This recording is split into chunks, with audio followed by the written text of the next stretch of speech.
এই বিল্লু দেখছিস বাবা কি অসহায় রে, তোর আইসক্রিমটা দিয়ে দে। চল এবার আমরা বাড়িতে যাই। আমি তো ওদেরকে ফলো করে পিছনে পিছনে গিয়ে দেখলাম, ওয়াও কত বড় লোক ওরা।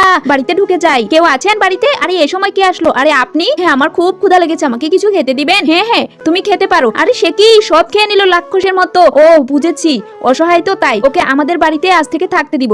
বন্ধুরা তারপর কি হলো সেটা দেখার আগে তোমরা যদি এই ছবিটিকে মন থেকে ভালোবাসো তাহলে ভিডিওতে লাইক করে চ্যানেলটিকে সাবস্ক্রাইব করে দাও আর কমেন্টসে তোমার সুন্দর নামটি লিখে ফেলো। এই তুই আমার পিছনে পিছনে আসছিস কেন? সরে যা, আমার পথের কাটা। সে কি আমাকে আমার বাড়ি থেকে বের করে দিয়েছে আর বাবা ওনাকে কত ভালোবাসছে। আরে এ কি সব টাকা চুরি করে নিয়ে কোথায় যাচ্ছে? এই তুই দেখে ফেলেছিস? দাঁড়া, তোকে এখানে বন্দি করে রেখে যাব, পচে মর মাইক্রো ওভেনের ভেতরে।